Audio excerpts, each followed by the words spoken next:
Hi friends, welcome to Naveen tips and tricks. This is Naveen Guduri. ఈరోజు మనం విద్యా దృక్పథాల్లో important topic CRC child right convention article సంబంధించి part 3 video చూద్దామండి. ఇంతకుముందు మీకు పార్ట్ 1 పార్ట్ 2 వీడియోలో 33 ఆర్టికల్స్ వరకు చెప్పడం జరిగింది. టోటల్గా మనకు సిఆర్సిలో 54 ఆర్టికల్స్ ఉంటాయి. ఇప్పుడు రిమైనింగ్ ఈ పార్ట్ 3లో 34 ఆర్టికల్ నుంచి 54 ఆర్టికల్ వరకు ప్రతి ఒక్క ఆర్టికల్ మీకు ఈజీగా గుర్తుండే విధంగా ట్రిక్స్ ద్వారా ఎక్స్ప్లెయిన్ చేస్తాను. కాబట్టి వీడియోని మాత్రం స్కిప్ చేయకండి, చాలా ఇంపార్టెంట్. ఈ ఆర్టికల్ సంబంధించి ఎగ్జామ్లో అడగడం జరుగుతుంది కాబట్టి సింపుల్ వేలో మీకు అర్థమయ్యే విధంగా చెప్తాను. వీడియో నచ్చితే మాత్రం లైక్ చేయడం మర్చిపోకండి. ఇంకెవరైనా మన ఛానల్ సబ్స్క్రైబ్ చేయని వారు ఉంటే సబ్స్క్రైబ్ చేయండి. నోటిఫికేషన్ అనేది మెగా డిఎస్సి సంబంధించి నోటిఫికేషన్ రిలీజ్ కావడం జరిగింది. దీనికి సంబంధించి షార్ట్ ట్రిక్ కోర్స్ కూడా యాప్లో అవైలబుల్గా ఉందండి. ఇందులో కూడా మీకు ప్రతి ఒక్క వీడియో 100% ట్రిక్స్తో ఉంటాయండి. యాప్ లింక్ వీడియో కింద డిస్క్రిప్షన్లో పెట్టడం జరుగుతుంది. లేదంటే మీరు ప్లేస్టోర్లో నవీన్ టిప్స్ అండ్ ట్రిక్స్ అని టైప్ చేసిన ఈ లోగోతో కనిపిస్తుందండి. అలానైనా డౌన్లోడ్ చేసుకొని ఈ షార్ట్ ట్రిక్ కోర్స్ అనేది తీసుకోండి. ఓకేనండి, ఇక మన టాపిక్లోకి వస్తే ఈ చైల్డ్ రైట్ కన్వెన్షన్లో ఆర్టికల్ 34 ఏం తెలుపుతుందంటే లైంగిక దోపిడీ నిందల నుంచి రక్షణ. ఇది ఎలా గుర్తుపెట్టుకోవాలి? ఇక చూడండి, మీకు ఇంగ్లీష్ ఆల్ఫాబెట్లో డి అంటే 4, ABCD. డి అంటే 4, డి ఫర్ దోపిడీ అని గుర్తుపెట్టుకోండి. దోపిడీ, ఇక్కడ దోపిడీ అనేది కీవర్డ్. ఓకేనా? లైంగిక దోపిడీ. 4 అంటే డి, ఇంగ్లీష్ ఆల్ఫాబెట్లో 4 అంటే డి ఫర్ దోపిడీ. ఓకేనా? నెక్స్ట్ ఆర్టికల్ 35 లైంగిక వ్యాపారం నుంచి రక్షణ. మీకు మొదటగా ఈ 35 నుంచి 40 వరకు ఈ ఆర్టికల్స్ చెప్పిన తర్వాత ఇక్కడ కీవర్డ్స్ ఉంటాయి. ఈ కీవర్డ్స్ ఈ కలర్తో పెట్టినవి ఉన్నాయి కదా, ఈ కీవర్డ్స్ చెప్పిన తర్వాత అన్ని ఈ ఆర్టికల్స్ చెప్పిన తర్వాత నెక్స్ట్ స్లైడ్లో వీటన్నిటిని ఒక చిన్న స్టోరీ లైన్ ద్వారా గుర్తుపెట్టుకునే విధంగా చెప్తాను. మొదటగా వీటన్నిటి గురించి చూడండి. ఆర్టికల్ 35 లైంగిక వ్యాపారం నుంచి రక్షణ. ఆర్టికల్ 36 ఇతర రూపాల దోపిడీ నుండి రక్షణ. 37 క్రూరమైన, అమానుషమైన, అవమానకరమైన పద్ధతుల నుంచి స్వాతంత్రం. 38 యుద్ధ సంఘర్షణ సన్నివేశాల్లో పిల్లల హక్కులు. ఆర్టికల్ 39 నింద నుంచి స్వస్థత పొందడానికి అవసరమైన చికిత్స పొందే హక్కు. ఆర్టికల్ 40 క్రిమినల్ న్యాయం ముందు నేరాన్ని మోపబడ్డ పిల్లల హక్కులు. వీటన్నిటిని ఎలా గుర్తుపెట్టుకోవాలి? ఇంతకుముందు మీకు చెప్పాను కదా, ఇక్కడ కీవర్డ్స్ అని, ఇక్కడ వ్యాపారం అని, ఇక్కడ రూపాలు అని, ఇక్కడ అవమానకరమైన, సంఘర్షణ, నింద, న్యాయం. ఈ కీవర్డ్స్ అన్నిటితోటి మీకు కలిపి ఒక చిన్న స్టోరీ చెప్తాను. వీటి ప్రకారం మీకు ఆర్టికల్ 35 నుంచి 40 వరకు ఈజీగా గుర్తుంటాయి. ఇక్కడ చూడండి స్లైడ్లో మీకు లెఫ్ట్ సైడ్లో ఇవన్నీ ఆర్టికల్స్, వాటికి సంబంధించిన కీవర్డ్స్ రాయడం జరిగింది.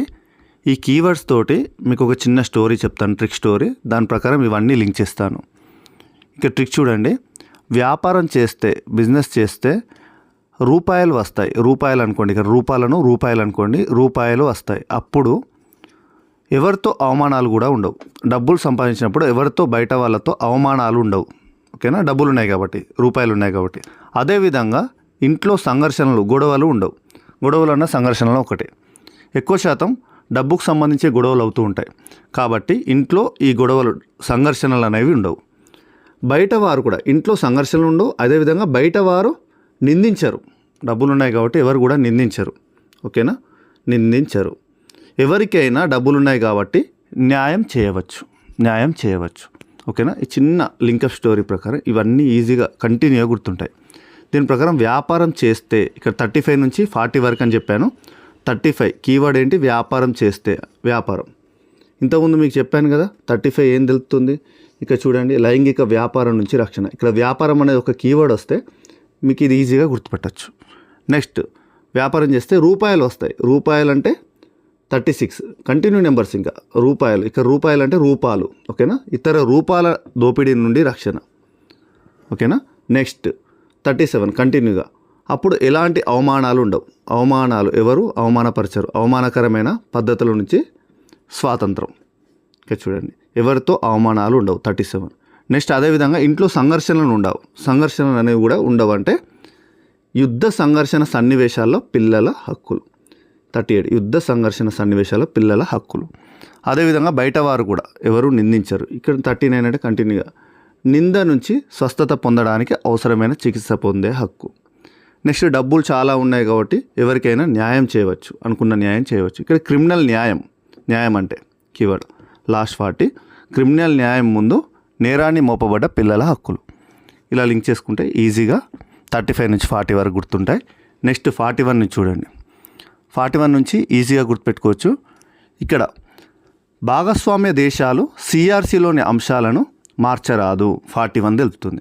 ఇక్కడ 41లో ఇంతకుముందు మీకు చెప్పిన విధంగానే ఇంగ్లీష్ ఆల్ఫాబెట్లో అన్ని ఇంగ్లీష్ ఆల్ఫాబెట్ ప్రకారం ఉంటాయి. ఇక్కడ చూడండి, డి అంటే 4, ఓకేనా, ఏబిసిడి, డి అంటే 4. ఇక్కడ డీతో వచ్చే దేశాలు వచ్చింది కదా, ఇక్కడ కీవర్డ్ భాగస్వామ్య దేశాలు, డి ఫర్ దేశాలు.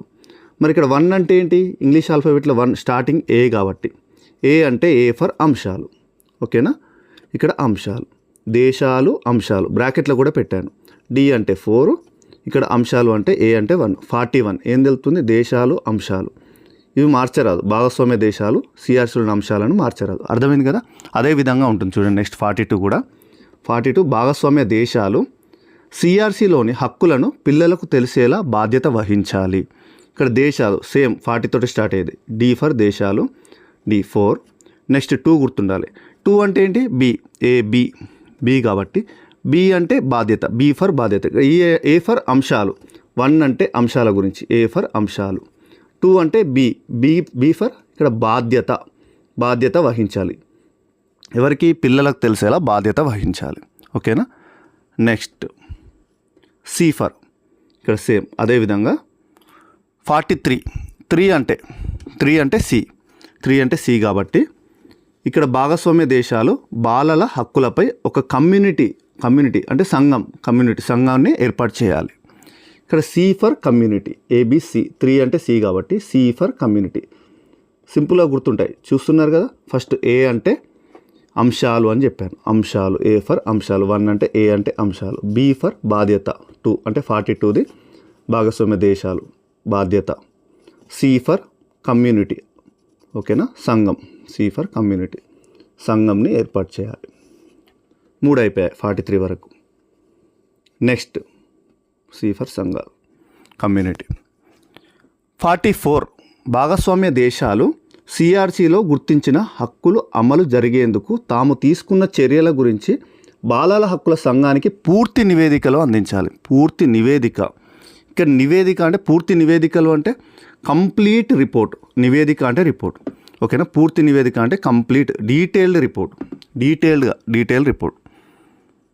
ఓకేనా. నెక్స్ట్ దీన్ని డీటెయిల్ రిపోర్ట్ అంటారు కాబట్టి పూర్తి నివేదికను.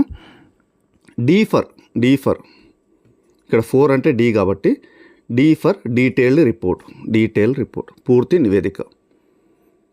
సి అంటే కమ్యూనిటీ, సంఘాన్ని ఏర్పాటు చేయాలి. డి అంటే డీటెయిల్ రిపోర్ట్ అంటే పూర్తి నివేదిక అందించాలి. అర్థమైందిగా. నెక్స్ట్ ఆర్టికల్ 45 సిఆర్సిని పటిష్టంగా అమలు జరపడం కోసం అంతర్జాతీయ సహకారాన్ని తీసుకోవాలి. ఇక్కడ అమలు జరపడం అనేది కీవర్డ్. అమలు జరపడం, పటిష్టంగా అమలు జరపడం. అమలు అంటే ఏంది, ఎగ్జిక్యూట్ చేయడం, ఓకేనా. దానికోసం అంతర్జాతీయ సహకారాన్ని తీసుకోవాలి. ఇక్కడ 5 అంటే ఇంగ్లీష్ ఆల్ఫాబెట్లో 5 అంటే ఈ ఏబిసిడిఈ, ఈ ఫర్ ఎగ్జిక్యూట్. అన్నీ మీకు ఆల్ఫాబెట్ ప్రకారమే చెప్తున్నాను, సింపుల్గా గుర్తుపెట్టుకోవచ్చు. 40 నుంచి 41 నుంచి 1 అంటే ఏ ఫర్ అంశాలు, బి ఫర్ బాధ్యత, ఏ ఫర్ అంశాలు, బి ఫర్ బాధ్యత. సి అంటే కమ్యూనిటీ, సంఘాలు, సి ఫర్ కమ్యూనిటీ, సంఘాలు. ఒక్కసారి మీరు రివిజన్ చేస్తే గుర్తుంటాయి. సి ఫర్ కమ్యూనిటీ, సంఘం ఏర్పాటు చేయాలి. డి ఫర్ డీటెయిల్ రిపోర్టు, పూర్తి నివేదిక అందించాలి భాగస్వామ్య దేశాలు, ఓకేనా, బాలల హక్కుల సంఘానికి. నెక్స్ట్ ఈ ఫర్ ఎగ్జిక్యూట్ అంటే అమలు చేయడం. ఈ ఫర్ ఎగ్జిక్యూట్ అంటే 5కి సంబంధించి 45కి సంబంధించి ఎగ్జిక్యూట్, అమలు చేయడం కోసం అంతర్జాతీయ సహకారాన్ని తీసుకోవాలి. 46 ప్రస్తుత ఉడంబడికపై అన్ని దేశాలు సంతకాలు చేయాలి. ఇక్కడ చూడండి 46 ఇక్కడ 6ని ఫిక్స్ అనుకోవాలి. 6 ఫిక్స్, ఓకేనా. ఇక్కడ కీవర్డ్ 6 అంటే ఫిక్స్ అంటే అందరూ ఫిక్స్ అని చెప్పేసి ఓకే అని సంతకం చేయాలి. ఇది ఓకే, ఫిక్స్ అని చెప్పేసి. ఉడంబడిక అనేది ఓకే అని అందరూ, అన్ని దేశాలు ఫిక్స్ అని చెప్పేసి ఓకే ఇది ఫిక్స్ అని చెప్పి సంతకాలు చేయాలి. 6 ఫిక్స్ అని అనుకోవాలి. ఫిక్స్ అని సంతకాలు చేయడం, ఓకేనా. నెక్స్ట్ 47 ప్రస్తుత ఉడంబడిక ధృవీకరించబడాలి.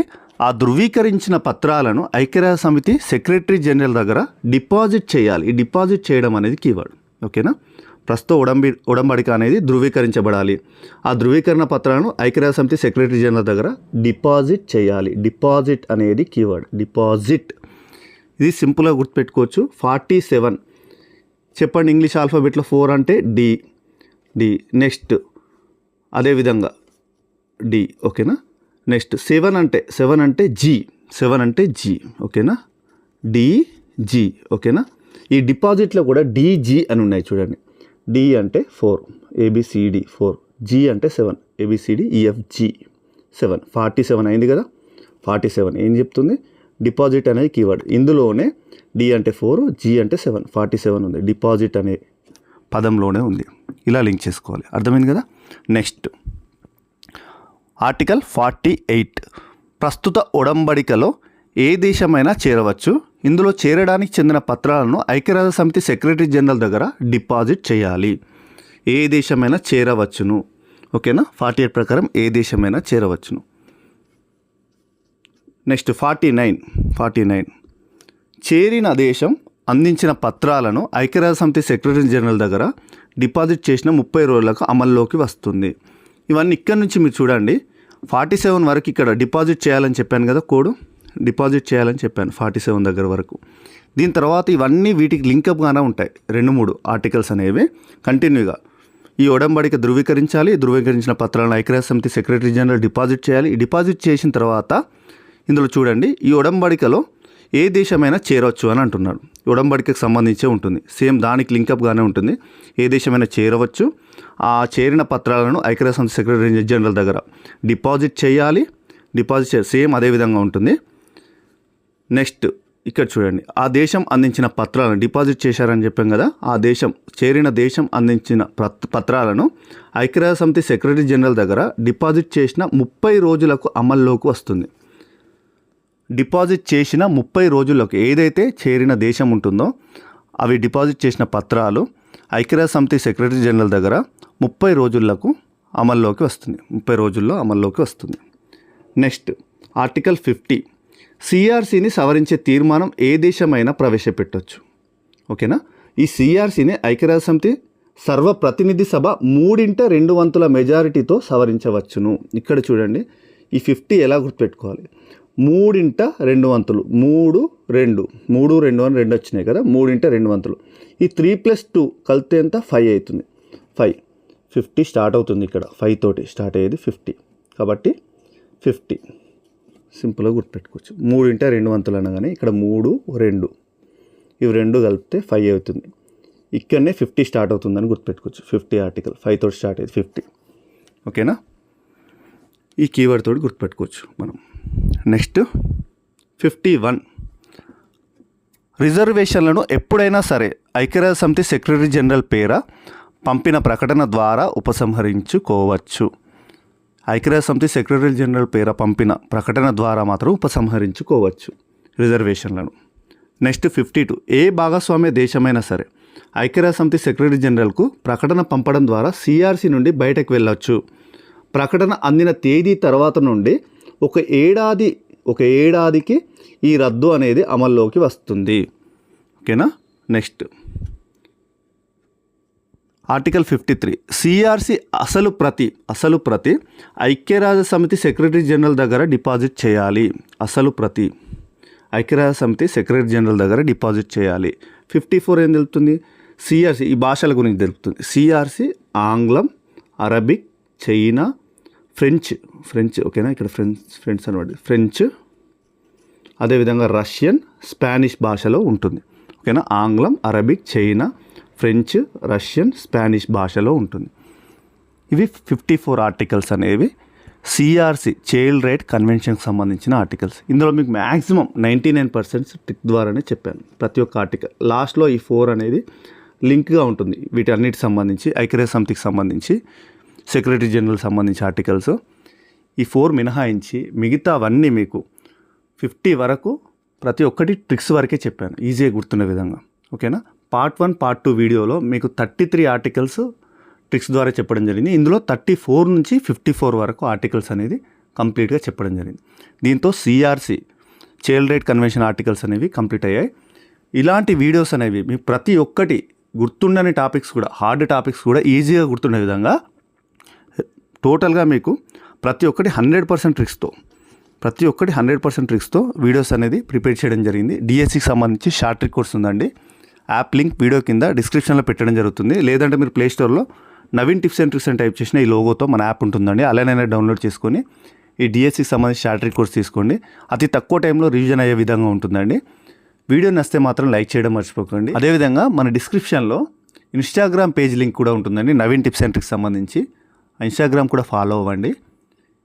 అదేవిధంగా మొదటిసారి ఎవరైనా మన ఛానల్ చూసిన వారైతే మన ఛానల్ సబ్స్క్రైబ్ చేసుకోండి.